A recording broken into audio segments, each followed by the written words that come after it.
All right, great, Nilesh. I think we're good to start. Thank you. Bulavinaka and good morning, everyone from Suva.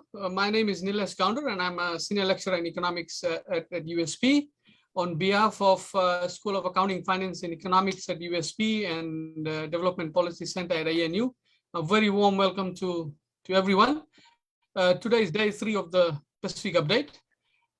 This is the last day, and it is usual tradition of Pacific Update that we celebrate with kava when the conference ends.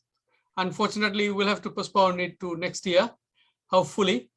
Apart from Zoom, we also have participants joining us through Facebook, so I'd like to welcome them as well. We have had 12 interesting presentations over the last 2 days and one keynote address yesterday. This morning, we have a keynote by Meru Sheel of ANU. We also have 6 presentations afterwards, 3 in agriculture and 3 in health systems. So I'll now hand it over to the chair of the keynote session, Charlotte. Charlotte is currently the Assistant Secretary, Pacific Partnerships and Human Development Branch, Office of the Pacific, Department of Foreign Affairs and Trade. Over to you, Charlotte. Thanks so much, Nilesh, and Tolofa and Bulavinaka. Me happy to meet you all and be here with you today. Nilesh is bragging that it's really hot and sunny in Suva, but I'm confirming that we actually have a nice spring day here in Canberra. So it's nice to be online with you all, even though we'd all very much like to be in person in Fiji, where we'd often host this event. Can I just thank our hosts, the University of the South Pacific and ANU, for bringing us together today. Australian and Pacific researchers of a really high quality, and I'm really looking forward to hearing from all the experts today. There's a really good lineup, so welcome to the 3rd day. Colleagues, I think as we all know from the lived reality, COVID has hit our region really hard. And while not all countries have experienced the lockdowns that some of us in Fiji and Australia have, everyone's dealing with the most profound health and economic crisis really of our lifetimes. And we're going to hear from a great lineup of speakers today, but in particular our keynote this morning is from Dr. Meru Sheel, and she's going to present on a pretty big topic, which is COVID-19 in the Pacific, where to from here. I couldn't be more pleased to have the opportunity, Meru, to introduce you. And for those that aren't familiar, Meru is a senior research fellow at ANU at the National Centre for Epidemiology and Population Health in Canberra. She is a Westpac research fellow and a field epidemiologist. And Meru was born and raised in India and has firsthand experience of people living with diseases like tuberculosis and polio, and understand some of the challenges of working in more resource-constrained environments. She has a PhD in life sciences, specialising in new vaccines for bacterial pathogens, and a Master of Philosophy in applied epidemiology. In addition to her research career, Meru works as a public health practitioner and has worked in many parts of the Indo-Pacific, including the Pacific Islands. Meru consults for the World Health Organization and other global health organizations. She's extremely passionate about her field, passionate about leadership and about women and girls and women in leadership and women in STEM. In 2019, Meru won the 40 Under 40 Most Influential Asian Australians for Science and Medicine Award and the ANU Vice Chancellor's Awards for Impact and Engagement in 2020. We're going to hear from Meru in just a minute, but can I just remind participants that you can, as you're listening to Meru today, you can start to think about your questions for our Q&A that will follow.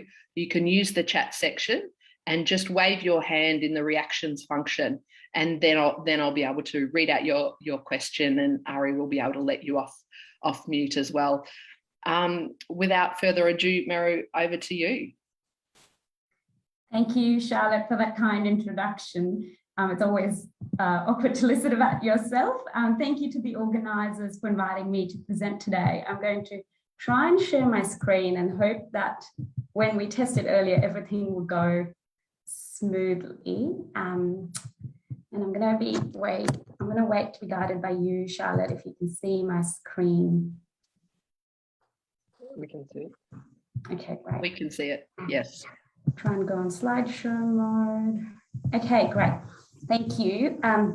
So yes, thank you to the organisers for this invitation to present on a very big topic, as Charlotte already alluded to, because the Pacific is vast across expansive blue oceans. And I hope at least I can share some photos of mine from experiences, and those of us who are in Canberra can feel closer to the Pacific through the water in our audience. And so I'm going to talk a little bit about COVID-19 in the Pacific, share a few experiences to date, and just reflect on where to from here, reflecting on epidemiologically what are the challenges coming or considerations coming that we need to keep in mind as we navigate the way out of a wave for some countries, and I suppose prepare for the introduction in some other countries in the Pacific which have stayed COVID-free. But I'd like to begin by acknowledging the traditional owners of the land. I'm based in Canberra, so joining in from Ngunnawal country, and would like to pay my respects to Aboriginal past, present and future and emerging leaders, and if any in the audience as well.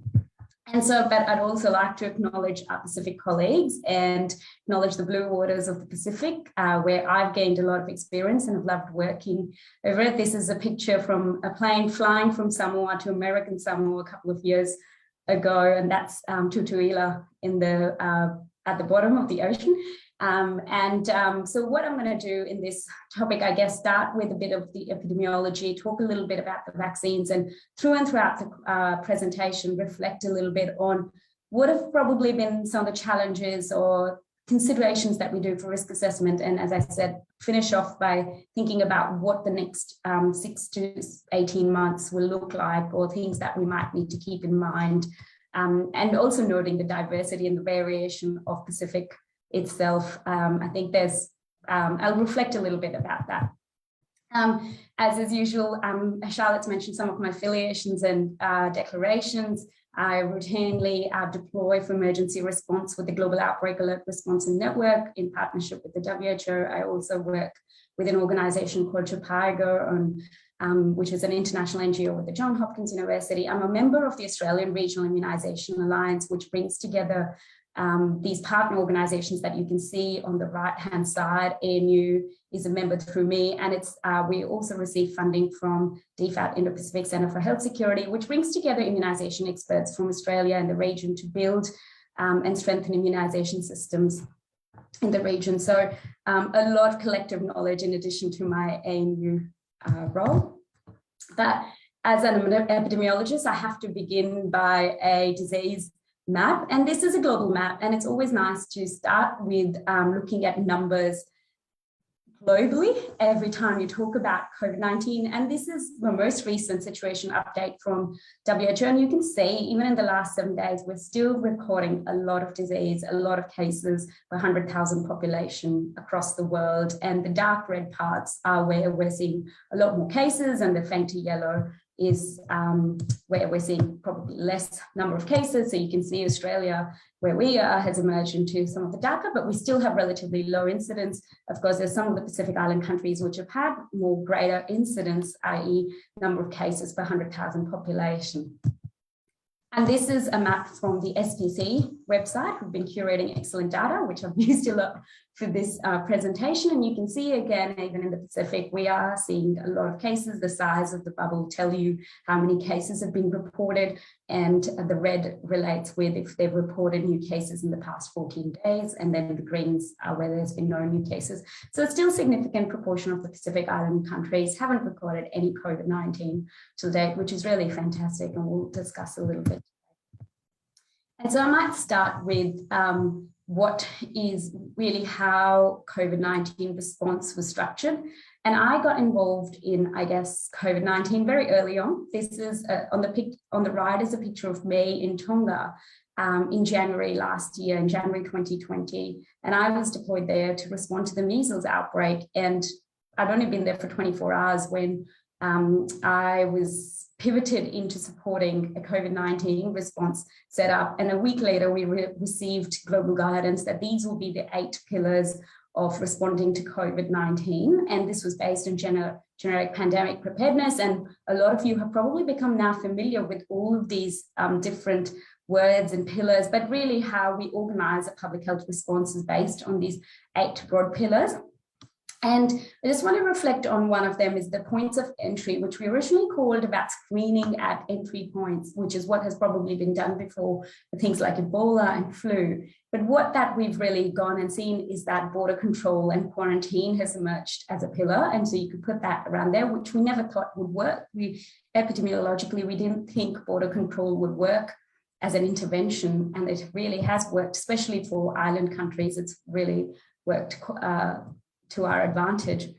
And then, of course, now as we've moved into 2021, vaccination, which again has been a surprise for someone like me who's worked on vaccines for 15 years, that we have a vaccine for COVID-19.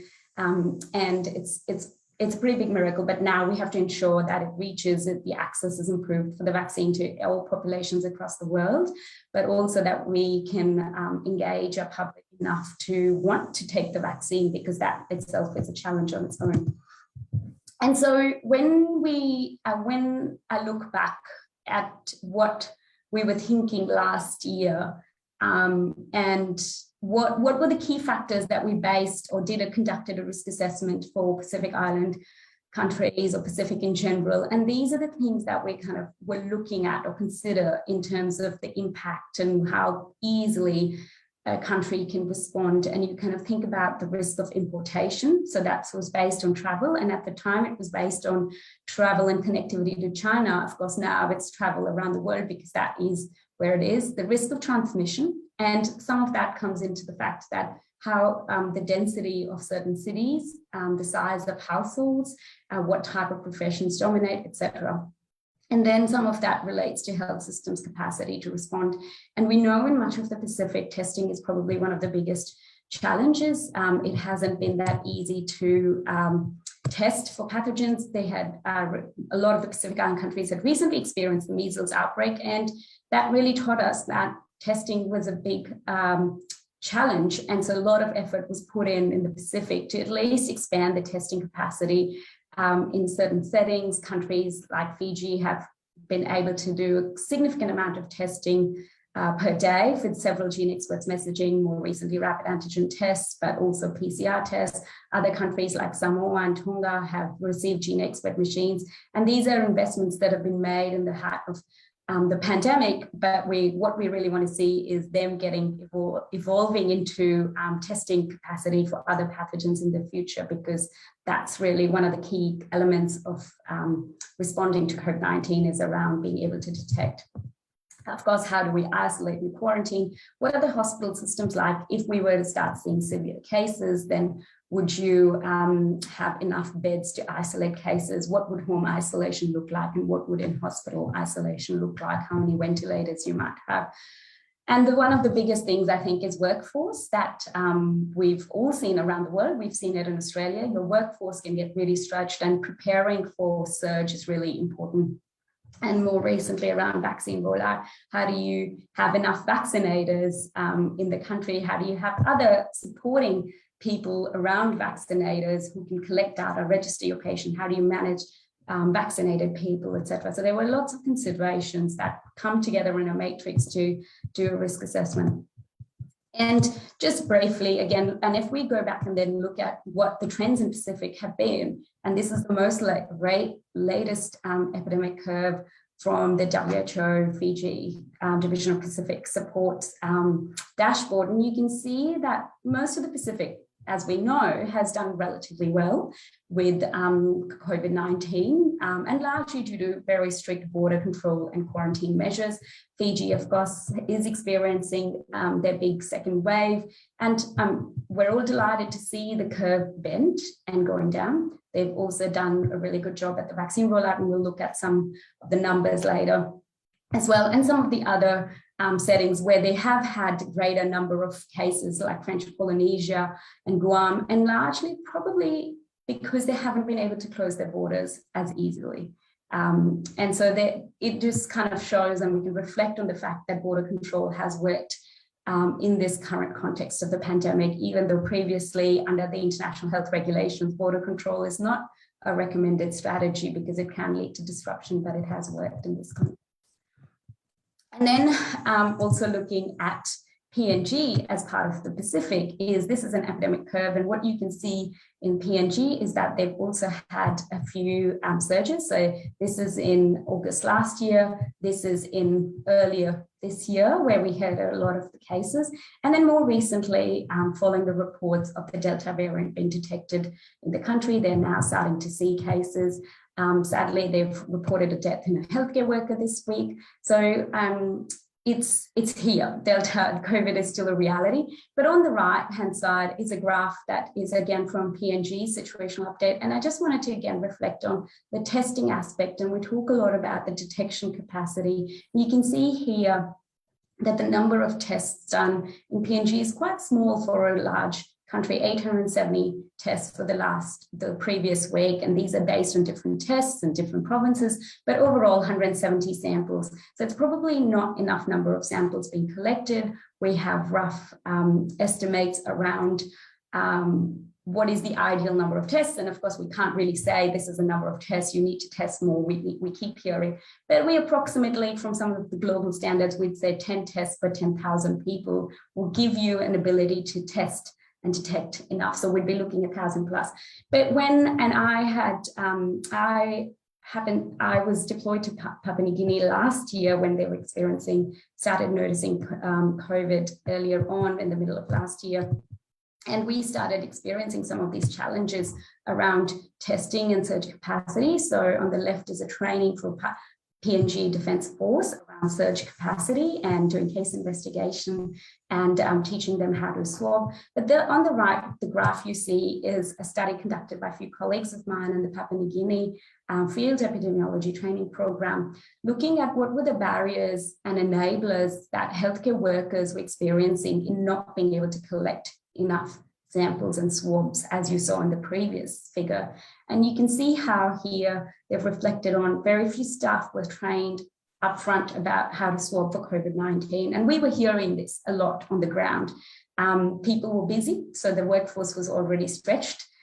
People may not have had enough PPE or experience with putting on personal protective equipment, which we've seen in a lot of settings around the world, is if they haven't used personal protective equipment before, if they don't necessarily work with high-risk pathogens, then they may not have that experience. And then there's issue of transport, patients as well refusing to be swabbed. So there comes in the element of community engagement and stigma and how do you minimize that early on. So there's a lot of issues, and you could break them down into different ways. But one of the key things that again here stands out to me is around the health system's capacity to respond, workforce being an integral part and basics of how do we move swabs around, how do we get enough cold boxes and S keys. And those are things that we need to pre-plan for, because when the pandemic hits, you often don't have enough time to move those pieces. So that always needs to be at the back of your mind. And this was an interesting paper that was then published at some time last year, which brought together early lessons from the Asia Pacific region. And this particular paper was centered around some of the high-income countries in the region, but it summarized some of the things that we had started to learn in the first year of the pandemic. And as I reflected on, border control has worked. I think one of the things that everybody kind of was apprehensive about was around the use of masks. There were a lot of discussions about whether masks use should be, would people put on masks normally? And what we've seen is actually humans are adaptable, people are adaptable, so people have taken up masks. We don't necessarily want to wear them forever, but if there's a necessity and if we communicate that message, we will. Health systems can be overwhelmed. And I think in the context of the Pacific, I often reflect on the workforce side and the public health workforce, because we know that the front line for avoiding a surge on your hospital system is a really good public health prevention and response measure. I've reflected on some of the testing and around contact tracing. How do we do quarantine and tracing of people who live in multi-generational households, which is quite common in the Pacific, but also many parts of Asia and Africa as well. So some of those things, and around public health and social measures. are lockdowns feasible financially, economically, socially? And I think thinking around some of that is really important when it comes to Pacific. And then moving out, when and how do we ease the restrictions? We've seen in many countries where restrictions have been lifted probably too fast as well. And I am running out of time very soon, but I do want to touch on a few things before. And so that was year one. And then we've come into 2021 and we have a COVID-19 vaccine. And this is a graph that I really love, is that compares different vaccines over a period of time and where they've thought vaccines will need to be rolled out. And this particular slide talks about the speed at which different vaccination programs have been implemented and rolled out globally. And in blue is the first arrow you see is hepatitis B. They thought that would be a fast one. Then it was the inactivated polio virus. And that one, again, there were supply chain issues, but you can see it was quite rapid. And you can see in the line for COVID-19, we expect the rollout and implementation to be really fast. And we want it to be really fast because the virus is spreading and it's here to stay. This is the number of the COVID-19 vaccination rollout in the Pacific, and you can see most of the countries are doing well. And this is not an accurate proportion of the population vaccinated based on the eligible population. I didn't have that data. So the denominator is the total population. So if anyone's wondering why the numbers look smaller than what they may have seen somewhere else, it's probably because of that. And of course, different eligibility is different. So depending on which specific country is using Pfizer, Moderna, where it might be 16 plus versus AstraZeneca, which is for 18 plus. So, but largely the Pacific has done well on the vaccine rollout and used really creative solutions to be vaccinating. But overall, there was a delay. We know there was a delay in vaccinating in Pacific. Overall, there was a 66 delay between the first shipment to Ghana, low middle income country, through COVAX to a high income country vaccinating. And of course, then came Pacific much later. So if I look back, it was in early April is when some of the COVAX deliveries started going on. And the Pacific did, to their advantage, did receive a lot more vaccines as part of the initial disbursement because we knew there was global recognition that the logistical considerations moving to remote islands and dispersed populations would be harder. So while some countries may have only received 3% for their healthcare workers, the Pacific received a slightly higher proportion because it's logistically makes more sense to have bigger proportion of the population vaccinated or doses delivered in one go, as long as the country can utilize and vaccines don't get wasted. We've seen a lot of community engagement tools being used in the Pacific. There has been some reports of hesitancy and misinformation in different parts, but largely I think there have been movement around how do we make the public take up more? We've seen digital innovation around progress monitoring, coverage and vaccine safety. And I particularly want to reflect on the fact of safety surveillance. We haven't seen that in the Pacific before, which is around how do we monitor adverse events. So a lot of countries have now started doing that. And again, we're looking into what that integration, how do we make this new set of adverse monitoring or safety surveillance in the Pacific integrated into future vaccines as well. And interestingly, and really nice to see, is that a lot of lessons have been learned from the recent measles outbreak. And one example that I want to use is Samoa's use of red flags when they were doing the door-to-door campaigns for the measles outbreak. And recently, them again announcing the approach to do door-to-door vaccine. And that can help when there's an access issue or people are concerned. I think addressing those barriers and taking the vaccine to people can really have an impact on improving your uptake really quickly as well. And just wanted to, I guess, I've touched upon this, give a shout out to this really good study that was recently published from Fiji around looking at vaccine hesitancy or vaccine uptake in Fiji and planning for future and providing evidence, local evidence onto what's really going to be needed to improve vaccine uptake in Fiji, especially when it goes into the pediatric populations and under 18s, which they've started doing this year. And just before I finish off, I just want to touch on what the emerging issues are going to be around from a policy perspective, looking at mixing and matching, variants of concern, cold chain and logistic in some of the Pacific, and I've touched upon that.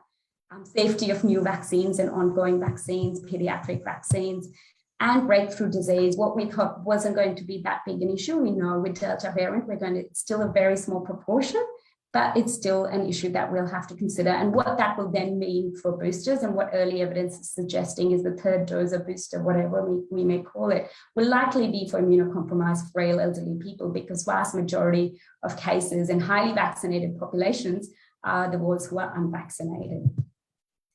And this, again, is a graph that doesn't really relate to the Pacific so much at this point of time, but it really highlights the level of vaccine preventable disease campaigns or other vaccine campaigns that have been disrupted around the world to some extent. And I suspect at some stage in the Pacific, we're going to start experiencing either disruption to routine immunization or routine health services, because as we start seeing health systems pressure if the disease does get introduced over the next year, then that's likely. So keeping that in mind as we kind of plan the next 6 to 18 months. And so I'll kind of finish up on this slide just to say that the response is going to continue to be complex. And it's going to require agility on how we bring in the vaccines. How do we manage contact tracing? What stage are borders opened up in the context of Pacific? And at what stage do you lift those restrictions within countries as well? I think vaccinate is probably going to be the key message, especially to the remote islands as well. So you can protect those remote communities early on, because once you get an introduction, the timing just doesn't, once there's a case, it's really too hard to control it. Target vaccination then. Meru, thank you so much. I'm mindful we actually only have 4 minutes left for questions. So if we could pause there, I would just like to invite any questions from the participants. You can either wave and I'll be able to see that, or pop something in the chat function. There is one in the chat function from Richard Curtin already. Thanks, Richard. It says, what scope is there in your view, Meru, to use the rapid results from low-cost antigen tests as part of moving forwards?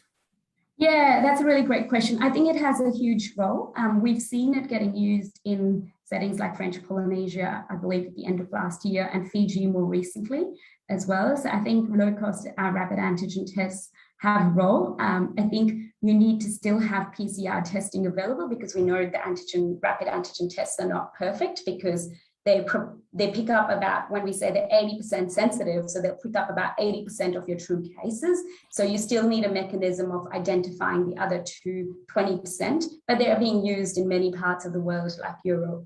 And so it's they have their value, but how we use them and how they come into play with vaccines, I think we're still kind of waiting for some of that data of what the interaction with vaccines and disease will be. But I think they actually have a great role, and from a surveillance perspective, not from diagnosing individuals, but from a public health response perspective, they have a huge opportunity. Thank you for that. I might use my license to ask a question. Do you think we've almost reached a point where we take for granted just how fast international scientists developed vaccines in response to COVID? And can you tell us anything about the technology, knowing that there has been a lot of pseudoscience and genuine concern from people about vaccines around the world and in our region? Yeah, I think it blows my mind that we have a vaccine, but I think it really shows it's a reflection of the funding and the political priorities, because a lot of the technology that has gone into, if we even look at the 3 key platforms, which is mRNA platform for the Pfizer Moderna, the adenoviral vectors for like the AstraZeneca and the Janssen, and then the protein-based vaccine for Novavax, which is hopefully going to arrive soon. I think production issues are holding it back, or manufacturing issues. And all of these technologies have existed for a long time, and they've just been able to revamp and bring in the SARS-CoV-2 elements of the virus into existing platform technologies. And it really just shows that where there's funding available for new vaccines, you can really push through. And one of the questions that gets asked, well, clinical trials take a long time. Clinical trials take a long time because of the funding issues. You get through phase 1, then you start collecting money for phase 2. So there's a huge time lag in how the paperwork moves, the governance moves, but also the funding moves. Whereas what we've been able to do is stack the funding, not worrying about what will it look like when we get the results, that sort. So it relates to the fact of how political priorities have shifted. And I hope what we will learn is that investment on these things in the background is needed, because we don't know when the next pathogen is going to emerge. Thank you. Colleagues, I'm mindful of the time, I think, for one more question. Stephen, I see your hand up. Ari, could you unmute Dr. House, please?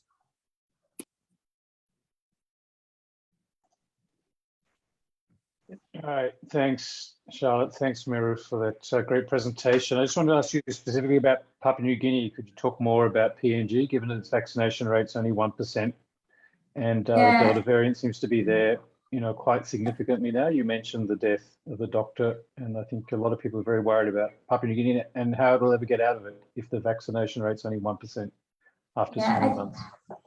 I think that's a topic that's been discussed a lot. I think PNG, as we know, is complex because it's got 22 provinces, it's decentralized health system, there's access issues, but Papua New Guinea also knows how to take the vaccines out. They demonstrated with the polio vaccine recently and the measles campaigns. So they do know that. I think the community engagement side, and what we understand is that most people are really wanting that information on what's in the vaccine, how is it going to protect me? There is an element of misinformation, but globally what we've seen is misinformation largely gets miscoded as essentially curiosity for information. So people want to know what's in the vaccine, how will I get protected? Will I be 100% protected? And I think we do need to scale up the efforts at community engagement, at having vaccine champions and doing that, but also still continue to focus on those public health and social measures around masks use, contact tracing, preparing the hospital system. So I think PNG is complex, and I'm not sure I know and I have a magical solution or answer to your question.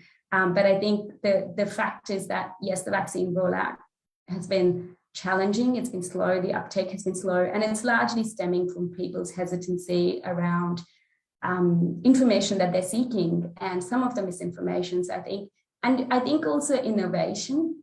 We've definitely seen the use of artificial intelligence in understanding social media's impact on misinformation. So can we actually start using some of those tools, so we can have tools that go narrow into community level and engaging in a smaller group, but also at a wider level? I think what we haven't seen in settings like PNG is probably the use of AI-mediated social media management of misinformation, and we've definitely started seeing some of that in Africa, and I wonder if there's a role for something like that while we do the community-centered focus of having community champions, vaccine champions, family members speak up in the communities, which we know works in a lot of settings, and I think greater engagement, and I think a more emphasis on the grassroots level, I think, is what's probably needed in PNG.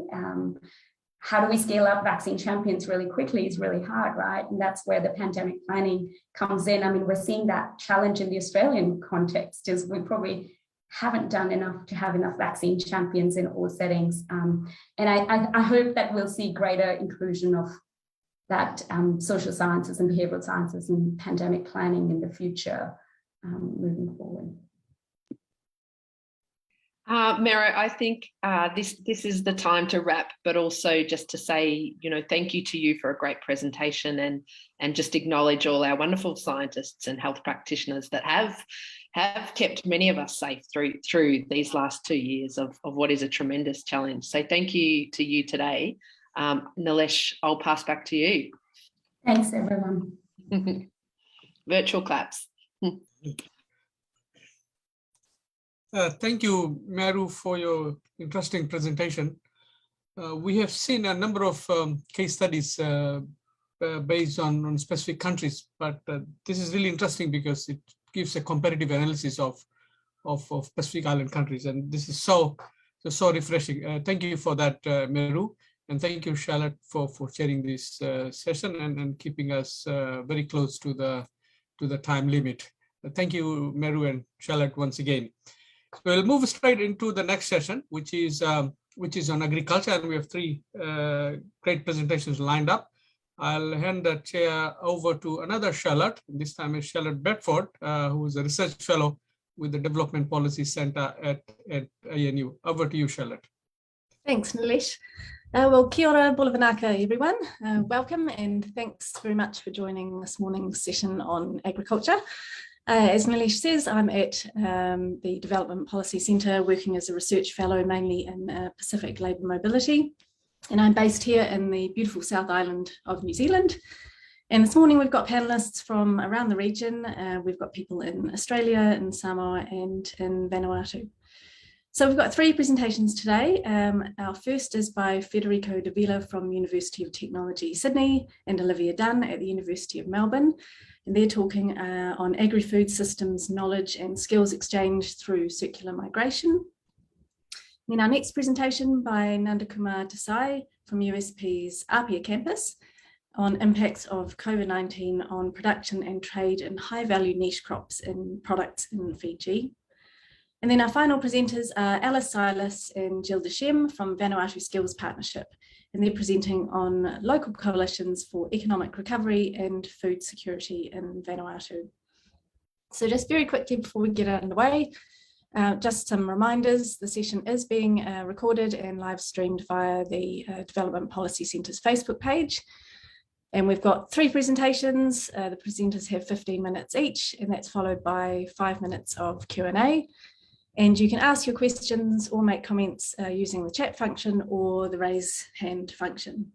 And feel free to type any questions during the presentation and we'll come to those at the end. Otherwise, just raise your hand once we get to the Q&A. And that's it for me. So I'll pass over to Federico and Olivia. Thanks. Thank you very much for that, Charlotte, and thank you everyone for attending today's session. So as we start the first presentation of this session, I would like to acknowledge the Ngunnawal and Wurundjeri people who are the custodians of the land on which myself and Olivia are broadcasting this presentation from. I'd like to pay our respects to the elders, both past and present of both of those countries, and acknowledge also the Pacific people and knowledges that have supported our thinking in this space of agricultural development and food systems. As Charlotte said, today we'll be presenting some of our results. This is the first time we're presenting this study, insights from seasonal worker program participants and employers and the opportunities for agricultural knowledge exchange through circular migration. And I'd like to thank our funder, ACR, the Australian Centre for International Agricultural Research, as well as the employers and farmers who made this research possible. So to start off with, we just heard the COVID context and how it's affected the Pacific region. And over the last year, there's been a lot of research showing that agriculture is being prioritized by a lot of these countries as a major driver of socioeconomic recovery. And this study that we're presenting today emerged from this nexus of COVID impacts, the visions of reopening the region, and the drive to push agriculture as an opportunity for economic development in the region. And we looked at the seasonal worker program as a international labour mobility program that in Australia has been growing since 2012, and there's been extensive work showing where participants are coming from and the types of work they are doing.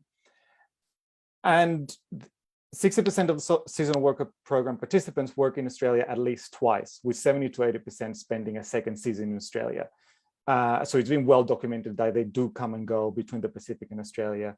And that what we wanted to explore was the potential agricultural benefits of that circularity. And this circularity does bring potential benefits to both the workers and employer. For example, the continuity of relationships and knowledge and skills that could be beneficial to both. Starting to narrow down to countries, so Tonga and Vanuatu have high levels of seasonal worker program participation, and the Solomon Islands participation is rapidly growing. And I mentioned these three because these are the three countries we studied. And also these three countries have very high reliance on agriculture and livelihoods, making agricultural skills a very important aspect of the future socioeconomic development of these countries.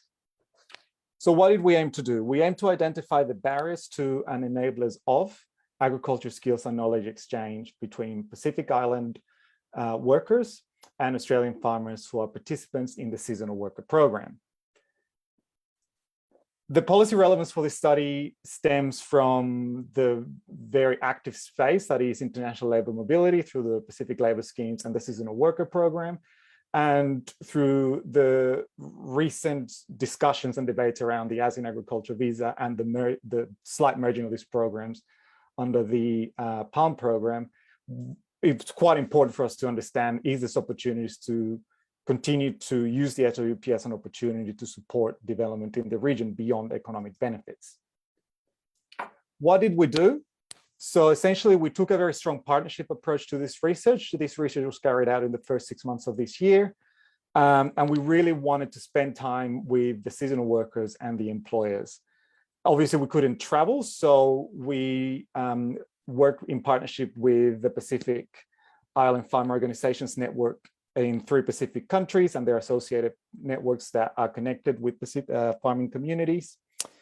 And in Australia, we worked in Queensland, which has a high number of seasonal workers. And we partnered with the Pacific Island Council of Queensland, who has also deep connections with the Pacific community in the state. Between May and June, we conducted 63 semi-structured interviews in person. Olivia and I traveled to Queensland to do interviews in central North Queensland and in southern Queensland. And in the Pacific, the PFON partners conducted some surveys and interviews as well with workers in their respective countries. And you can see the numbers there of the total participants we got per country. And we also spoke to 4 employers who were kind enough to give us their time and insights into their experiences of knowledge exchange. So what did we find? This is well known, but it's just the profile of our 63 research participants. And what we wanted to just get a sense of is the types of agricultural skills and parts of the value chain that they're working. And so we know these workers mostly work in picking and harvesting and planting, but the skills also spread out throughout different aspects of farm systems, such as water irrigation, pest control, and nursery establishment, which are a benefit to the Pacific countries. From our study, 70% of them said they had learned something relevant from Australian farms. 46% of them provided some examples of skills application when they went back home to the Pacific countries. And 45% actually said they had invested some of their SWP incomes into home garden operations in the Pacific. We also found that the interactions with employers is really crucial for enabling this learning and knowledge exchange, and that circularity and continuity of exposure is really important. But we also found that this is less likely to take place in the very big plantations such as banana, and potentially more likely to take place in farms where there's only a handful of maybe 10 to 20 workers that have high exposure to the farm manager or the farm owner.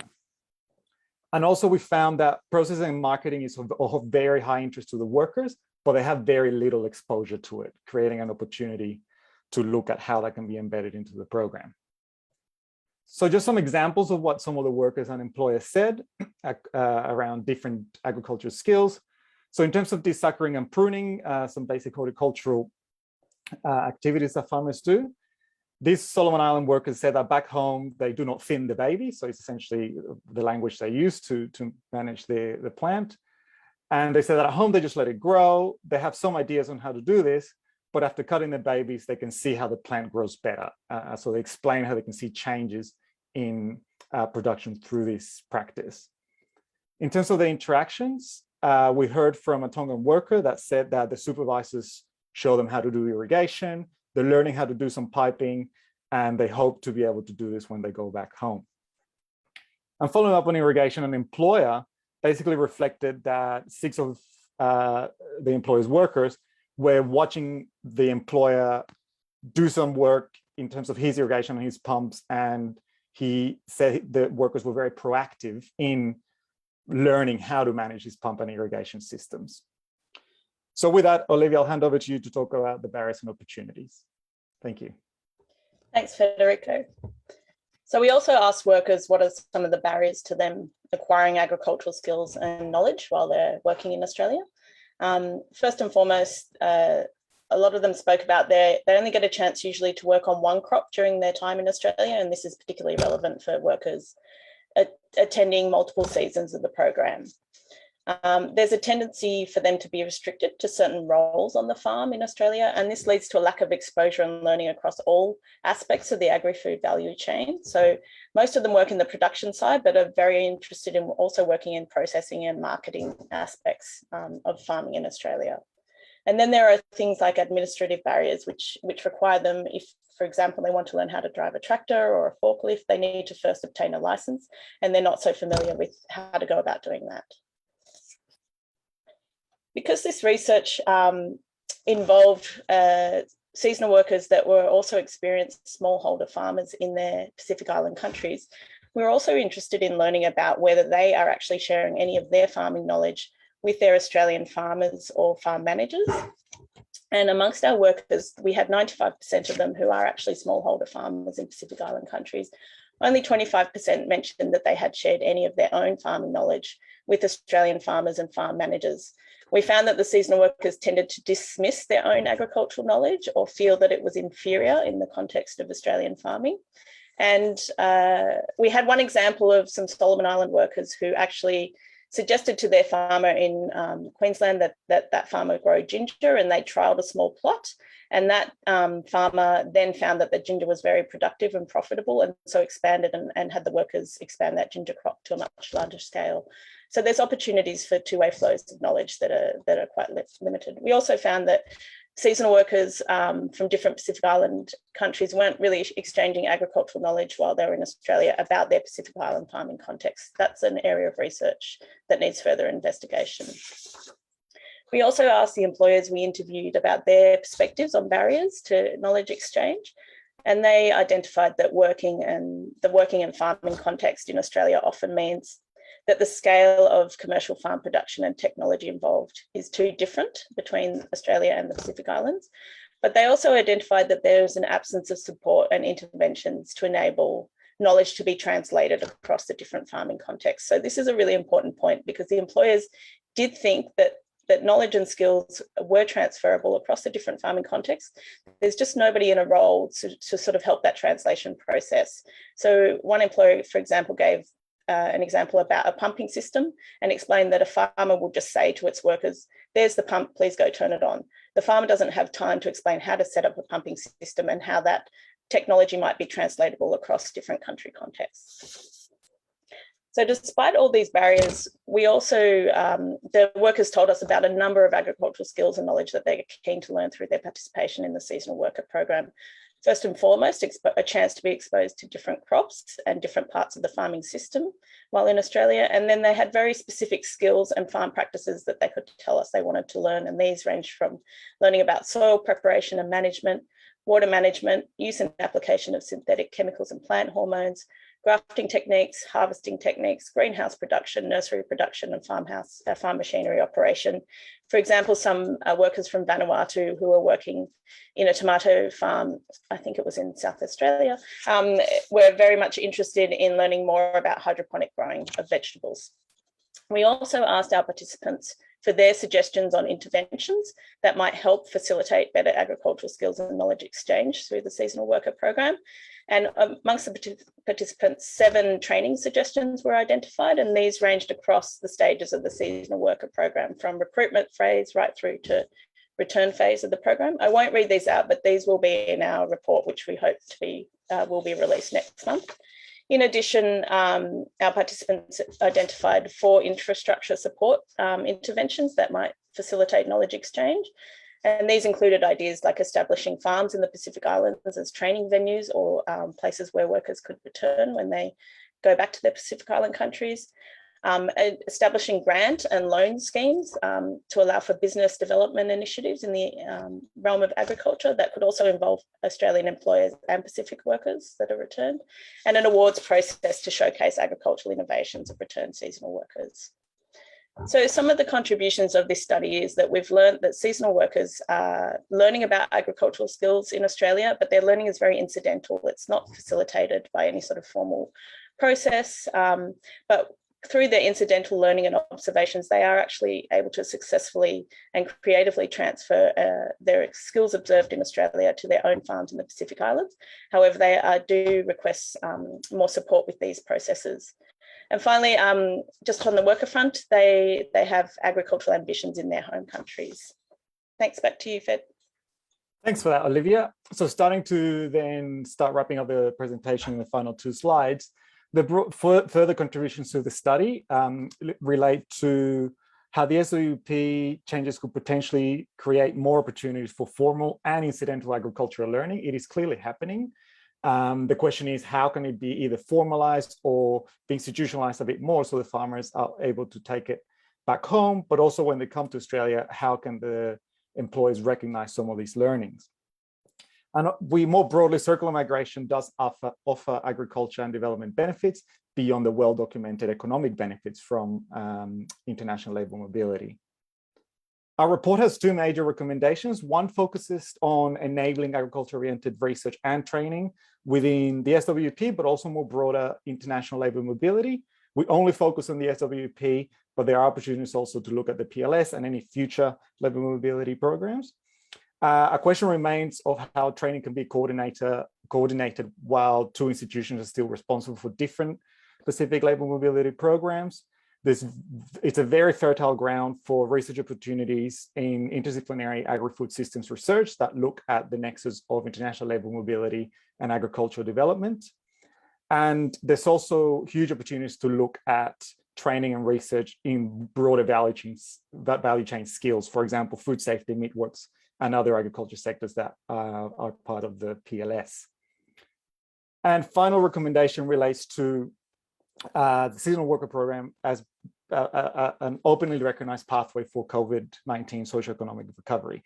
It's a really important diplomacy tool for the Pacific Step Up and the future of international labor mobility. There's existing Pacific training programs and schools that farmers are exposed to, and a lot of Pacific policy windows on agricultural development that could be leveraged. And through this work, we really wanted to challenge the notion of Pacific workers as unskilled and really start thinking of decolonizing this framing of us unskilled and articulating that agricultural labor is actually quite skilled, and agricultural workers from the Pacific do bring that knowledge to Australia. So we'll wrap up there. Thank you very much for attending. The report should be published in October, and we'll have associated media coming out around then. Thanks. Back to you, Charlotte. Thank you very much for that really interesting presentation on skills acquisition. There's time for people, if they want to start asking any questions. You can either put it in the online chat or raise your hand if there are any. And I've got one, if I'm allowed to put my question out. For now, I actually wondered, I noted that you had, it's slightly off the topic, but I noted that you had some former SWP workers in your sample. And I just wondered whether, when we did whether any of them are already involved in commercial agriculture. When we did the RSE impact study, we had informants in Tonga, Fiji, and Vanuatu who were all involved in kava production, and they had used money from RSE to invest in those in that production, and had then decided not to go back to New Zealand because they were earning more money growing and selling kava at home than they were from seasonal work, and they didn't have the same, social costs of being away from family. So I just wondered whether any of those that you've noted are former workers, whether that might have been the case, they were already in agriculture at home, or whether any in your sample, that's their plan, is just to do a bit more seasonal work, but actually they're aiming to have agricultural production at home. Yeah, great. On a bigger scale. Great question, Charlotte. Thanks, Olivia. I'll let you jump in as well. I'll just have 2 quick examples. So I think it differed a lot between the countries. So for example, Vanuatu, which is has a more export-focused horticulture sector, we found that some of the workers that were still coming to Australia had visions of establishing things like tomato cooperatives and upscaling some of the tomato production with their incomes. Contrastingly, in the Solomon Islands, particularly the workers who spoke to were from very, very remote parts of the Solomon Islands, and they were much more focused on their immediate food security and livelihoods and household needs. So I think there was something around the scale of the food system that influences how they use those incomes for agricultural activities. Olivia, any thoughts? No, just one example from our study that was interesting was the employers were very much interested in investing in certain business development opportunities with some of their workers, but felt that needed some facilitation. So, for example, one employer very much spent a lot of the season talking with one particular worker from Vanuatu about developing a coconut crushing business and importing a coconut crushing machine that could be then used back for that worker to develop a business or develop it more out of the coconut plantation that he had back home.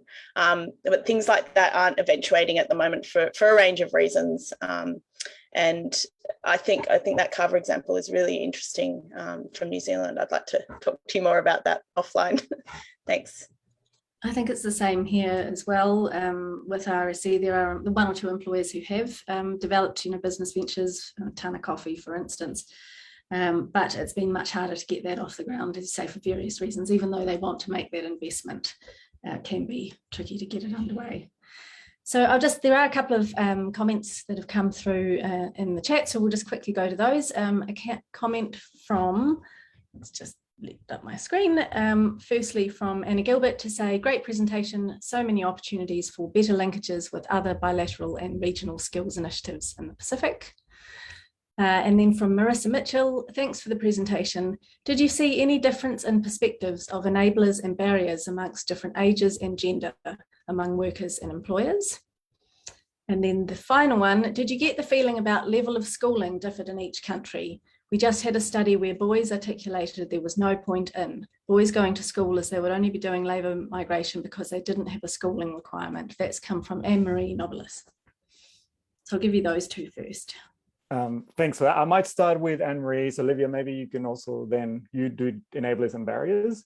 Anne-Marie, we didn't really get much of a sense of that level of schooling, but there was a little bit of a narrative of, out of the 63, only a few of them in terms of what labor mobility essentially being an easy way to make money and a useful way to make money. But overall, we did find that the workers had a desire to genuinely support their livelihoods and their communities back home.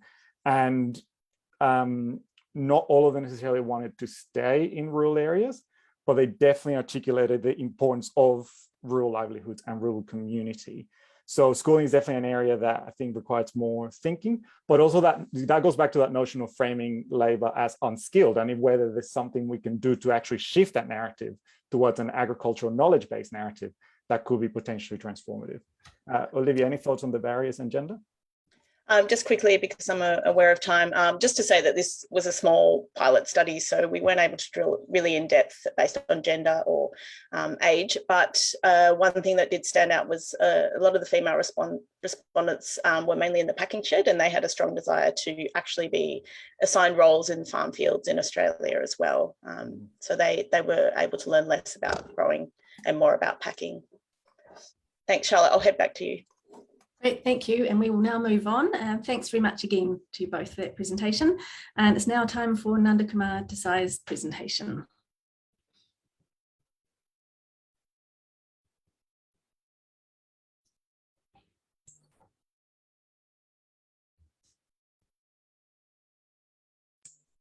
Yeah, now I have to go with the presentation.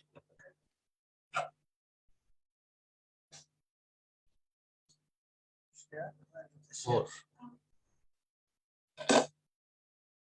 Well, are you hearing, Chair? Yep. Can you hear us? Yeah. Great. Okay. Yeah.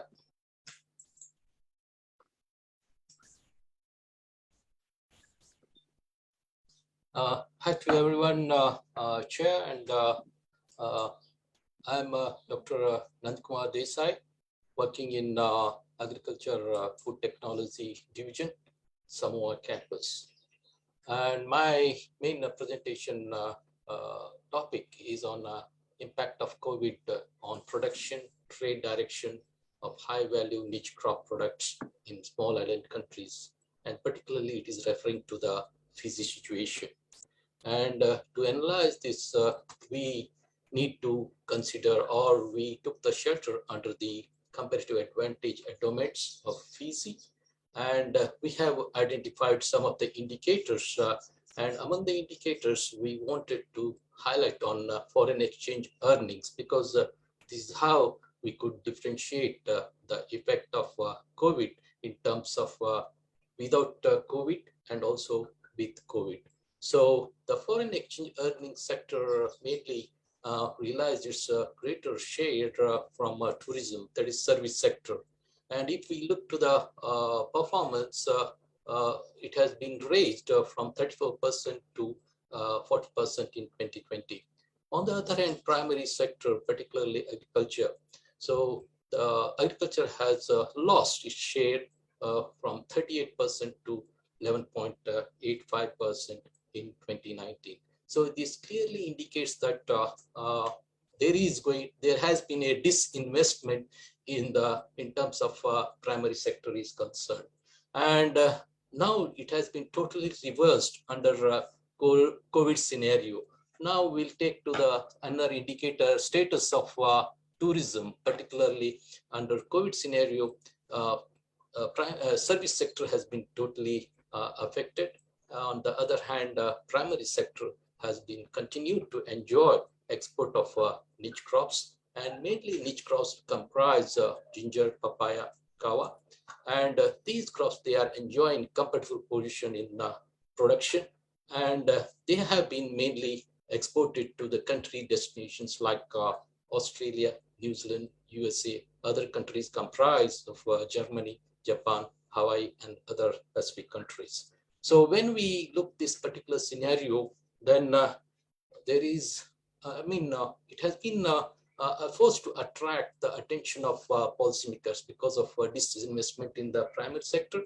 And now we need to account for that particular mishappening and to make it more sustainable, particularly in terms of agricultural exports. We have to bring in greater amount of investment under agriculture sector. And with that, the producers of niche crops are going to be protected. And also it is going to create a suitable environment for sustainable supply chain. And in addition to that, it is to be managed under the macroeconomic governance, means when we export items or crops from one destiny to another destiny, definitely they will look to the stable quantity that is to be supplied, and also quality parameters are to be addressed from the point of phytosanitary aspect as well. So in order to know all these effects, we have made a small attempt in terms of analyzing impact of COVID on niche crop production, export potential under Fiji context. And the specific objectives of the study, they are to analyze destination was niche crop import retention. And second objective is to analyze the trade directions from the point of niche crop export is concerned, and also destination-wise niche crop import quantities that is going to be predicted from Fiji to different destinations, that what is being predicted crop-wise. And lastly, to suggest policy measures. And for this study, we have used the time series data from 2013 to 2021. And from 2013 to 2018, we consider as with COVID. And from 2019 to 2020, we consider, from 2013 to 2018 without COVID, and 2019 to 2020 with COVID. And for this purpose, data was gathered from Fiji Island Bureau of Statistics and also Fiji Agriculture Statistics Unit Economic Planning. And we subjected the collected data through Markov chain analysis and got the estimations of transitional probabilities metrics. And in this probabilities, these PIJs, they switch from I to J country with the passage of time. And in the matrix, the diagonal probabilities, PIJs, they measure the import share retained and also indicate the loyalty of importing countries. And algebraically model denotes as EIJ equal to summation I is equal to 1 to R, then EIT minus 1 diazo plus erythrom. And coming to the results and discussion, and all these results and discussions are going to be discussed crop-wise, and impact of COVID on destination-wise ginger imports. And the blue bars, they indicate without COVID, and orange bars, they indicate with COVID. So when we look to the graphs, it clearly indicates that with COVID, the import retention of ginger from different countries observed to be increasing. Among the countries, other countries like Germany and Netherlands observed to be more stable importers of Fiji ginger and retain higher share and amounted to more than 66%, and followed by USA, that is observed to be 61%. And looking to this, again, Fiji has initiated some kind of an inducement program so that they can make the supply chain more sustainable, so that they can consistently supply quality material to these importing countries. And looking to the trade directions, this is most important. How, as I said, the diagonal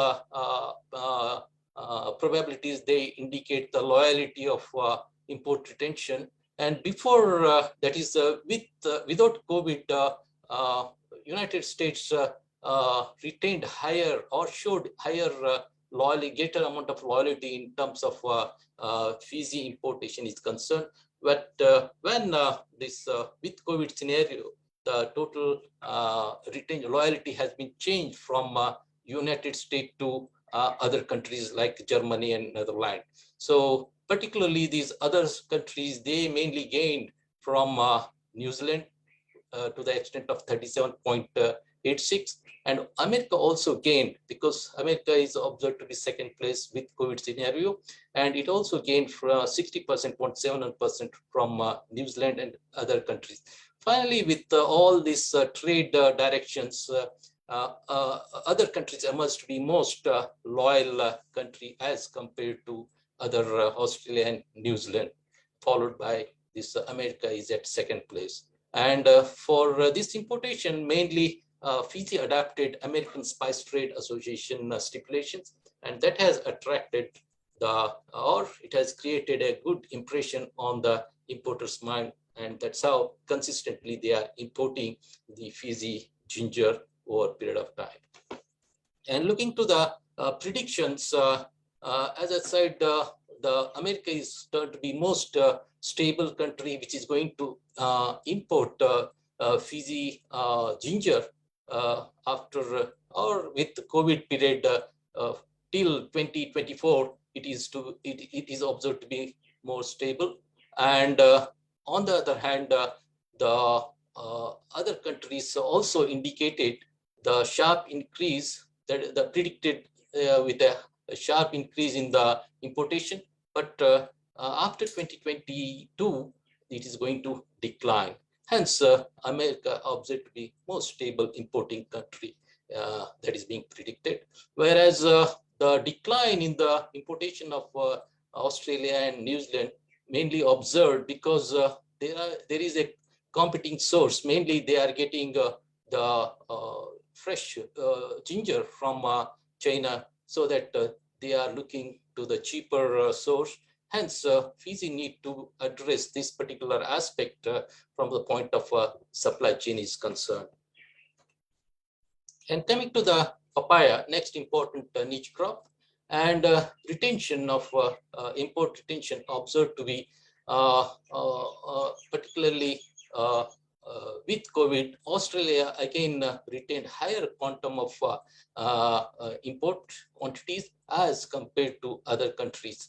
But when you look to the with COVID situation, the quantum of retention slightly marginally declined, and yet the loyalty in terms of retention observed to be more in terms of Australia with respect to papaya import retention is as compared to New Zealand, USA, and other countries. And before without COVID, America observed to be most promising importation country, but because of consumers prefer change, they have changed of their preference in terms of variety, that is global crown. This is the variety mainly grown under Brazilian situation. Hence, they are importing mainly from Brazilian Brazilian papaya. They are importing as compared to the papaya from Fiji. So hence, there is sharp decline in terms of import retention is concerned with respect to USA. And coming to the import retention, Australia, again, when you compare with COVID and without COVID, again, it has maintained its position as a loyal import retainer in terms of papaya is concerned, and followed by New Zealand. So with the COVID situation, Australia mainly gained from New Zealand and other countries to the tune of 29% and 24% respectively. Whereas again, New Zealand has gained from Australia and other countries. And this is how the Australia is indicating mainly the greater amount of importation of Fiji papaya, mainly because its consumption share, particularly in terms of fruits as concerned, around 18% has been spent on the papaya by the consumers. Hence, Australia is indicating increasing trend of importation from Fiji with respect to papaya. And that's how it is also predicted in future with COVID, and this importation trend is going to increase till 2024. Consistently, it is increasing. And whereas in case of America, it has been sharply declined after this with COVID situation, because they are mainly getting their required variety global crown from Brasilia. Hence, there is a sharp decline. And again, another second country would be most potential country for Fiji papaya would be New Zealand. But however, we have to again address from the point of supply chain management concern, because the predictions are indicating over period they are gradually declining. To arrest this decline, we need to address the supply chain with respect to papaya to Fiji is concerned. And other countries have totally sharply, their importation has sharply declined. And coming to the next crop, important niche crop, that is kava. And over a period, when you compare without COVID and with COVID, except for Australia and other countries, New Zealand and USA, they have indicated their importation or import retention has been observed more as compared to Australia and other countries. So because it mainly depends on the consumption habit and also ethnic group that is going to be there at New Zealand. Hence, they are importing, they are indicating loyalty towards import retention. On the other hand, Australia has reduced the import retention because it has placed the barrier in terms of importation of kava is concerned. Hence, there is a decline. And trade directions, so if we look without COVID, again, Australia observed to be the most loyal country, but with COVID, sharply it has declined from 90% to 80% because of trade barrier. They are restricting and they are banning. On the other hand, with the COVID, America is said to be most promising country, which has increased its retention percentage more than 96% as compared to other countries. And because this particular phenomena has been observed, the consumers or the customers in the America, they consider this particular kava drink as a GAD, that is generalized anxiety disorder addressing drink. So that's how there is increased demand for kava. Hence, America is observed to be more promising, followed by the other countries as compared to Australia and New Zealand. And coming to the trend, that's what in the future, after 2020, there is going to be a consistent increase in the kawa in terms of Fiji importation is concerned. Till 2024, it is consistently increasing. And whereas Australia has indicated sharp fall in terms of importation of kawa, because mainly they are restricting or putting barrier in terms of importation of kawa from Fiji. And regarding New Zealand, again, it is also a potential consumer of kawa from Fiji, but yet it is showing a declining trend over a period from 20 to 24. And it's mainly because they are getting kawa from the Tonga. So again, Fiji need to address this particular issue because they have to be competitive in terms of international pricing is concerned. So that can be as well arrested in terms of Tongan importation is concerned. Whereas again, other countries, they are also indicating a declining trend or from period 2020 to 2024. Sorry to interrupt, but we're in the question time. So if you're just able to. Now this is the conclusion. Thank you, Chair. Okay, any questions? Yeah.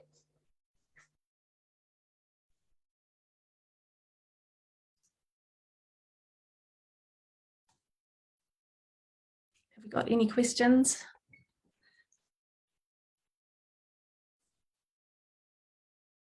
Anyone want to raise a hand? Put anything in the chat? Stephen, are you able to unmute Stephen, please? Hello. Well, thank you. That's very interesting. I mean, I just stepping back, like of these three, ginger, papaya, kava, which one do you think has the most potential? Like, which one would you advise the government or farmers to really focus on? Of course, when we go with international pricing system is concerned, ginger and papaya observed to be more promising crops. But the production, when we look to the production side, we have not discussed production aspect of these two crops. And if we really increase the production, then the competitiveness observed to be more in terms of ginger and papaya as compared to kawa, because domestic consumption price is almost indicating the same parity. There is no much difference. Whereas when the growers, they export ginger and papaya, they are going to make 5 times more returns in terms of ginger and papaya export. Hence, the supply chain or the production chain need to be strengthened in terms of production of these two crops. And like when you say China's competing with Fiji on ginger in Australia, why aren't they competing in the US? I mean, what's different about the markets, right? That China is competitive or keeping Fiji out of some markets, but not others. Yes, of course, because of quality aspects, Fiji is enjoying its own traditional characteristic feature of ginger, and probably America may be interested to go with this particularly ginger from Fiji origin rather than China. You know, I won't ask any more questions, but I guess a fascinating area of research. Thank you very much. Thank you for your questions. Yes, thanks very much for that presentation. And we'll now move on to our final people, Alice Silas and Gilda Shem from Vanuatu Skills Partnership. Thank you, Chair. Thank you all.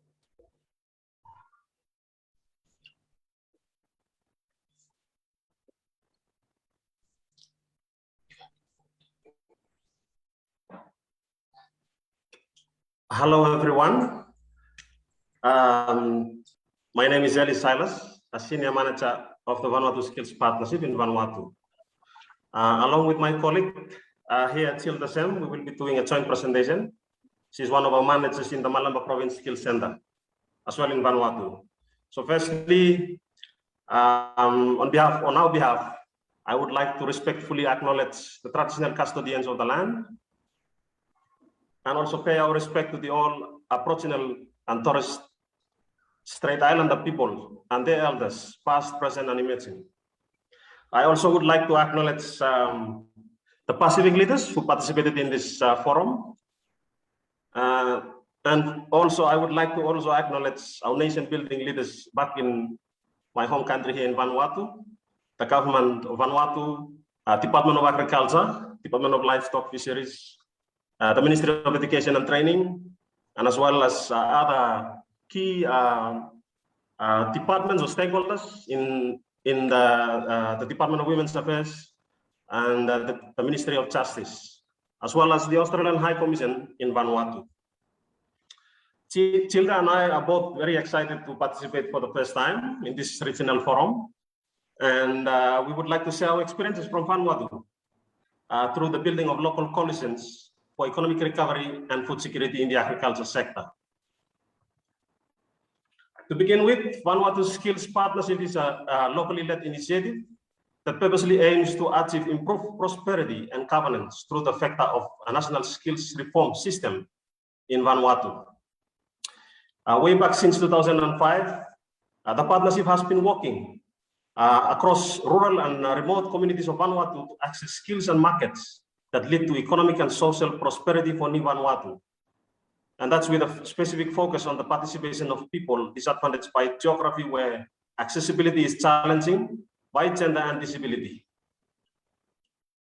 In order for this to happen, to achieve improved prosperity through building an effective national reform skill system in Vanuatu, this is only possible when local actors, local development leaders in Vanuatu are able to influence the way things have always been done to change them to a more strategic and fair system, whether at a community level or provincial level or national level.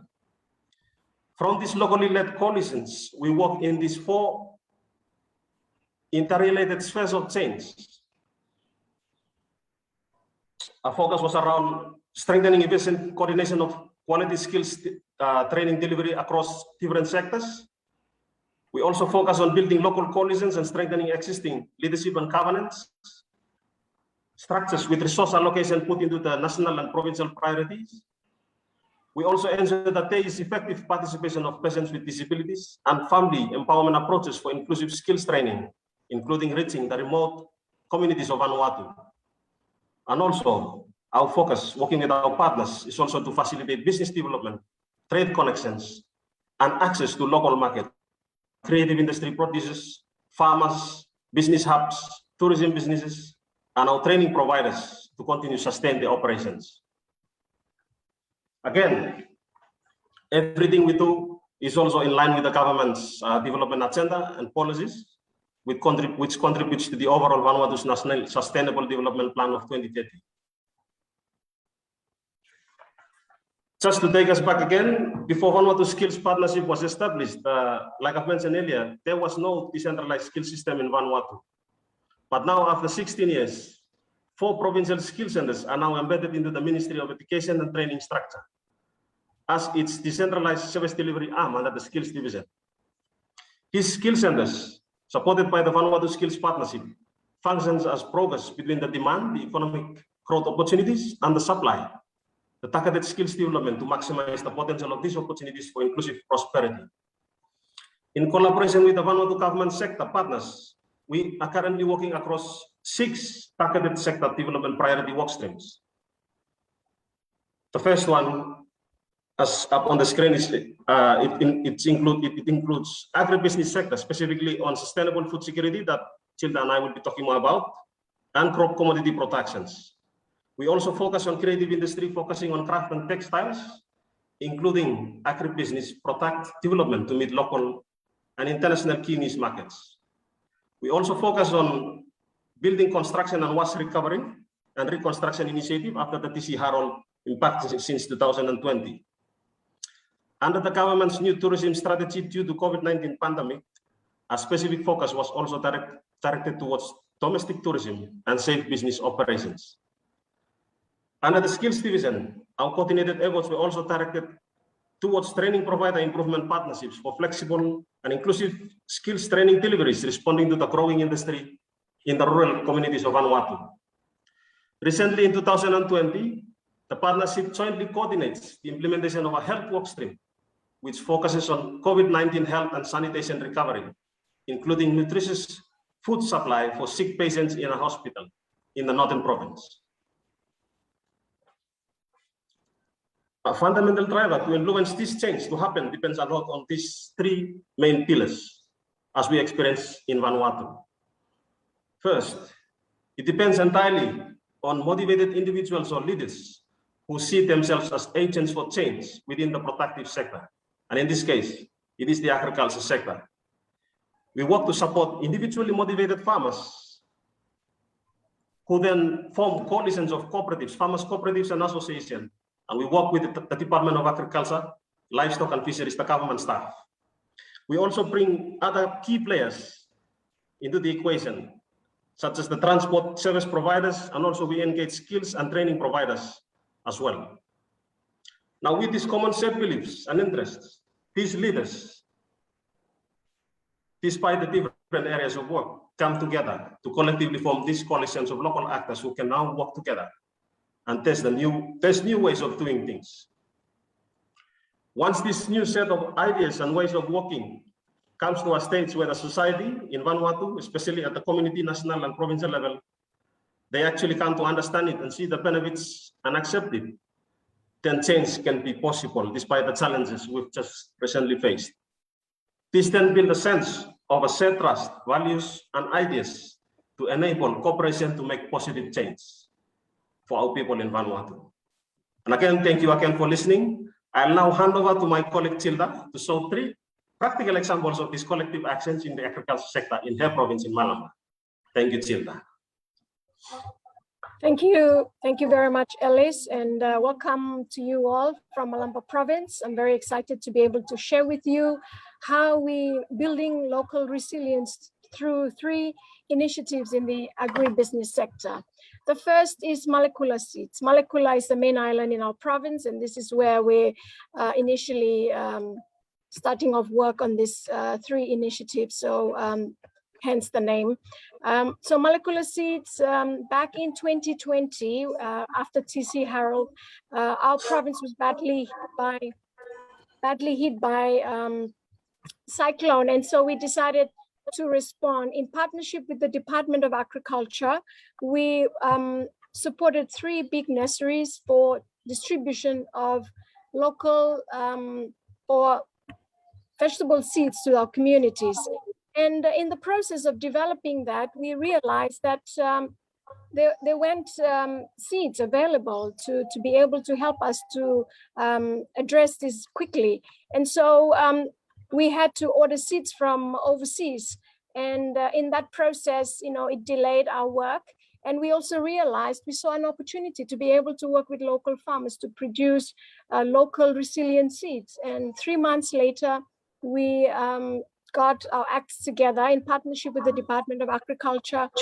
We got farmers together and we worked on coaching them, training them on seed production.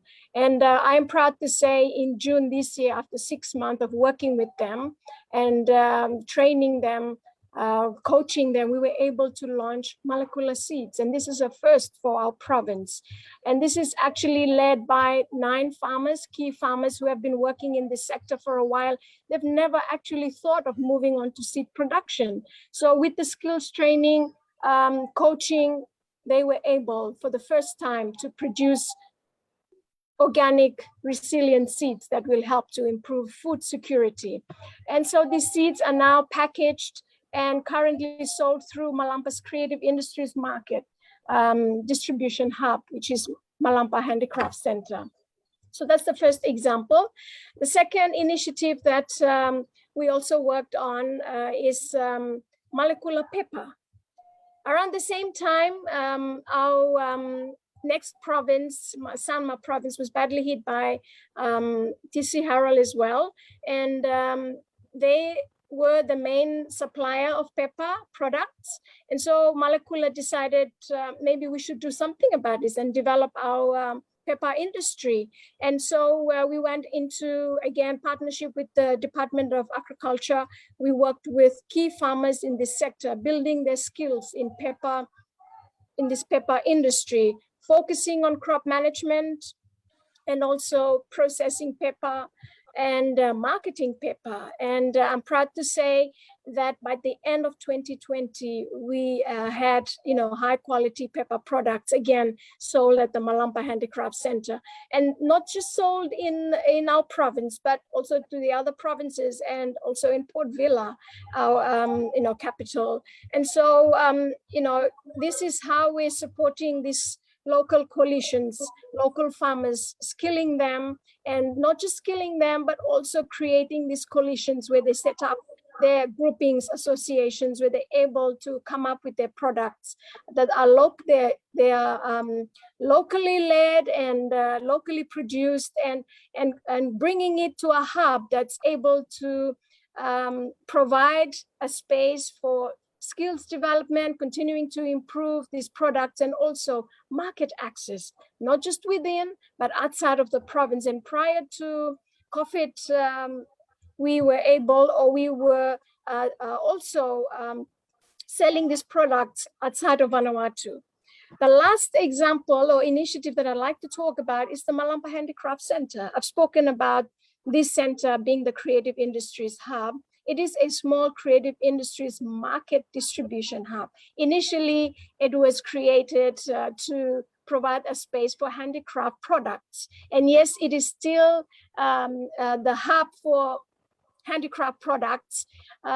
Through this center, over 10 years, Malampa Skills has been working with the Department of Industries and local actors to support this hub so that it's able to function and provide a space for development in this sector.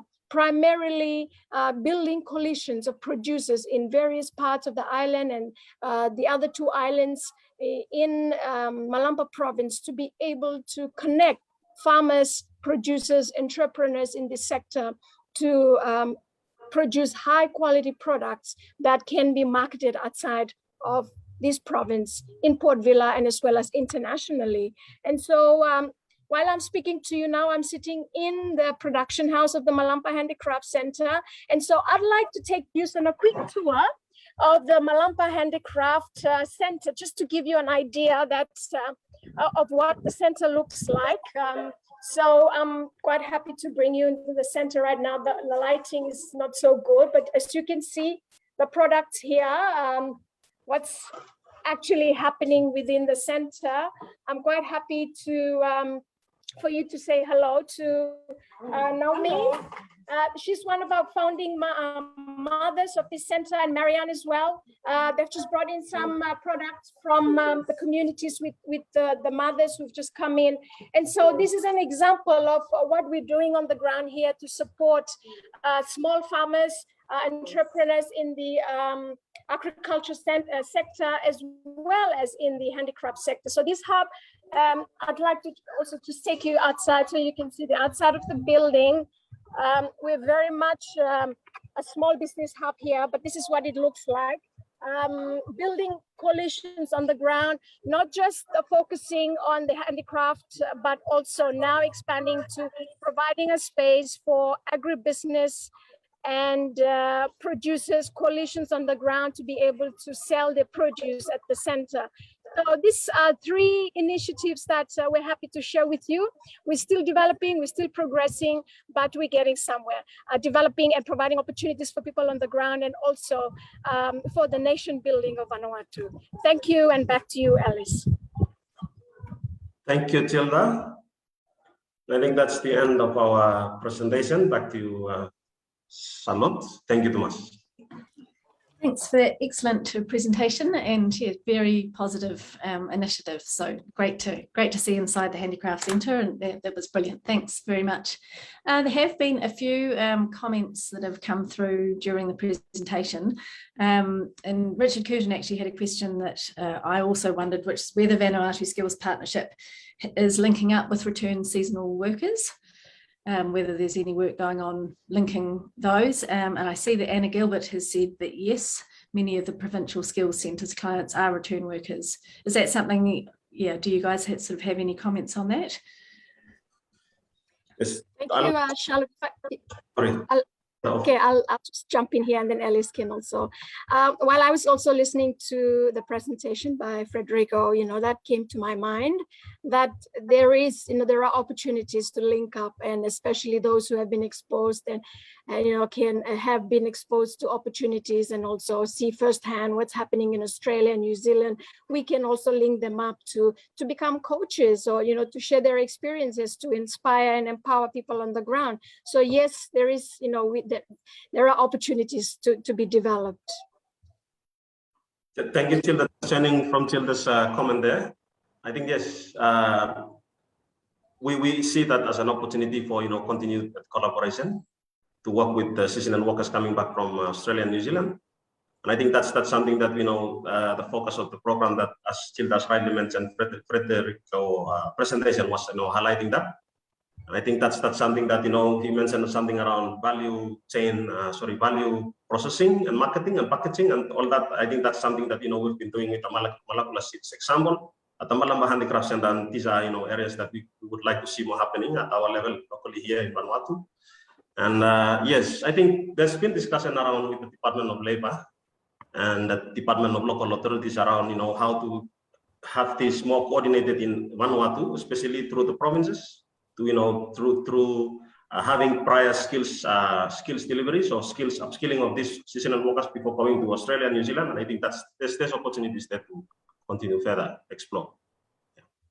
Great, fantastic. And I think perhaps links with rural training centres as well. I see in the comments there's a bit of discussion going on about linking up with them as well. Yes, I think that from that perspective on, working with the rural training centers, we actually have rural training centers that are actually registered under the Vanuatu Qualification Authority here in Vanuatu. And I think that's an opportunity where we have also agriculture courses in horticulture, nursery establishment, crop protections. And I think that's all those opportunities are there just to link with the farmers. And we've already been doing that. It's not something that we've not been exploring, but we've already been doing that. And I think that's, those are spaces that we can, better strengthen that collaboration, this coalition. Yeah. There's one final question, which I'll just jump to here by Elise Howard asking, is the PLF, I don't know if there's a PLF person on, consulting with VSP to find out what priorities are for training in Vanuatu rather than just the skills needed for work in Australia? So I'm not sure whether you're doing any work with the Pacific Labour Facility around skills training in Vanuatu, or whether there's a PLF person here today who might be able to comment on that.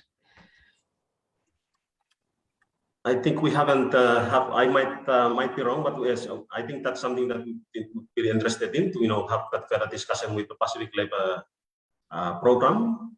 And I think that's our labor scheme, and I think that's something that yes, we will be looking. It might be something that it's already happening recently, but yes, those are opportunities that we could like to explore further in the near future. Yeah. Great. That's fantastic. Thank you. We will wrap it up now because we have reached the end of the hour. So I just want to say a huge thanks again to our presenters today. They've been excellent presentations, and also a big thank you to everybody who has attended this morning's session. And I will hand back to Nilesh. I think he's going to say what's happening next, including a Pacific Arts presentation. So from me, just ngā and Vanaka Vakalevu. Thank you, Charlotte, and thanks to all the presenters in this session. We have had three interesting presentations. So let's give all our presenters and the chair a virtual round of applause. Thank you. And agriculture is certainly emerging from the COVID-19 pandemic in a relatively stronger position. There are challenges, of course, and if the challenges can be overcome, there's a lot of potential to support economic growth, create and sustain jobs, and boost export in many Pacific Island countries. Before we conclude this session, we have an arts presentation from the University of South Pacific Oceania Center for Arts and Culture. So please stay with us. And this will be presented by Lingi Koni Bakauta. I'll now hand it over to Lingi. Thank you, everybody. I'm just testing my mic. Yesterday my connection was really bad. Does everybody hear me? Yep. It's loud and Hear clear. you Thank you. clearly. Great. Is it better, Ari? Yes. Yeah. Thank you. Thank you. All right.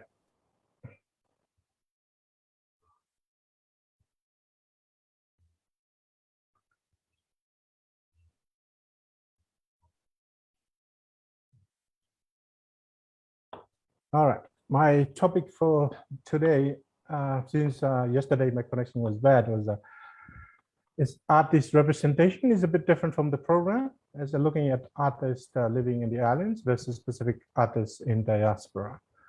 So again, the same format is like a short presentation followed by exhibitions on video and also shout out to those that bought the work from Wednesday and yesterday as well. Thank you so much. The artists really appreciate your help during this COVID time. So what is representations?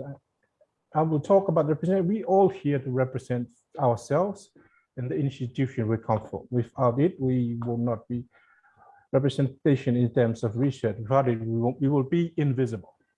And the institution we come from, nobody will hear it. So representation is important. We try to get people group and represent us and our interest. So we bring it back to the art.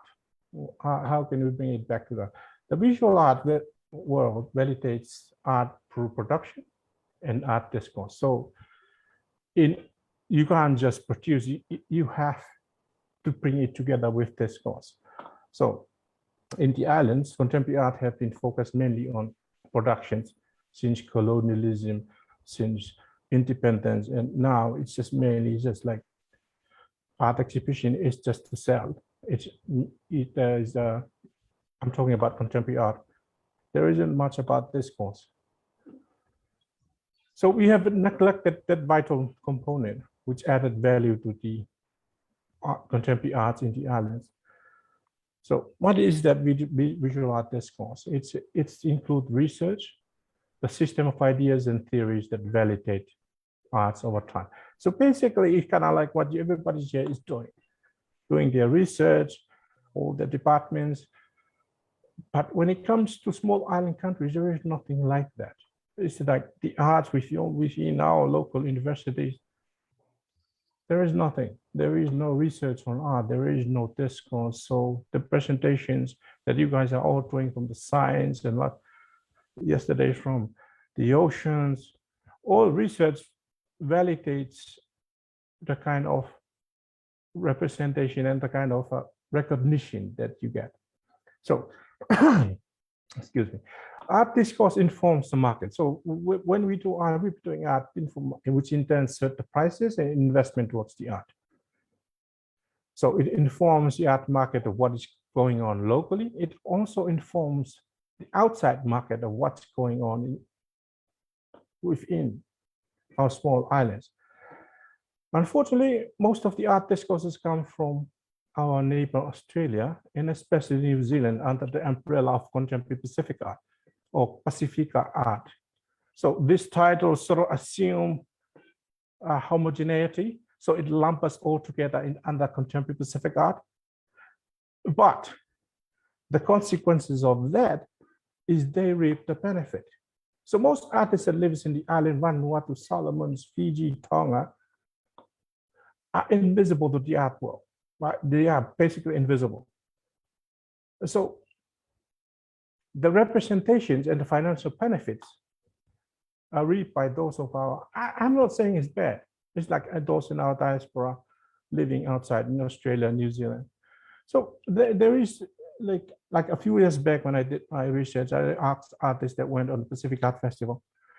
They said, when we went to the festival, New Zealand brought other Pacific Islanders to represent us. It's kind of like there was these tensions of when we have exhibitions that they come to represent our island countries. Why couldn't they just represent New Zealand? So there is those kind of tension. So because the world see the discourse, you know, kind of like Googling, you Google something, you see it comes up. The world see what is contemporary Pacific art is what comes from New Zealand. I'm not saying this is bad, this is the reality. So when they look at contemporary Pacific art, they look at New Zealand, but they have Tongans, Samoans, Fijians, Vanuatuan, Solomon. They benefit from that in representing major art biennales, art residencies. The financial benefit of those artists goes to New Zealand. I mean, there are some descendant family. Imagine those artists living in the islands. All those come straight to the island. So with all that, one of the ways that artists sort of deal with this, they migrate. A lot of artists I've known over the past 20 years have migrated to New Zealand and they benefit from it. It's like, you know, it's kind of like I live in the wrong country kind of thing. So for me, over the years, I thought maybe this is just a small island thing. It's just like you know, I don't see the bigger islands do that. I don't see Japan go to America and look for the diaspora to represent them into the world of contemporary art, or China, or Australia. So I don't, it just only seems to me like it's a small island thing, but then I dig into it because we don't build our infrastructures, we don't create our discourse so that we can resituate the situations to bring the market to us instead of us having to go to find the market. So whether this is good, whether this is bad, is up to you. I'm just saying this is what it is. So what are the potential? For me, doing the research, and I think we have the product. There's like everybody here is presenting a product for agriculture because they do the research. We have the art product. We just don't have the infrastructures, the know-how in terms of human resources to promote it. We just need to build it. So that's my short presentation. Like the art is big, so that's my short presentation. Now, Ari, to put up the video exhibition, and I hope you enjoy this. It's different from your everyday presentation. Thank you, Ari.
For those that wanted to buy the work, want to look at it, there's the contact there is right in the thing, and ask, maybe just ask Ari, you can provide it if you to provide it for you later. But before I get off, please, just want to shout out to Ari and Ruth. Thank you so much for keeping us updated. Shout out to Satna Sen and Larry Thomas from the Oceania Center, all the working around and invite us to be part of this wonderful space to share. All right, thank you very much. Navalevu, Alopito. Thank you, Lingi, for the presentation and the display today, but also yesterday and day before yesterday as well. And I take this opportunity to thank Sadhna and Beth for the initiative to include the ASK presentation in between the sessions. So the next session is on health systems, which will start at 12:30 p.m. Canberra time or 2:30 p.m. Fiji time. And I take this opportunity to thank everyone who joined us through Zoom or through Facebook Live. And we look forward to seeing you again in the last or the final session of the Pacific Update. Once again, Vinaka, and thank you.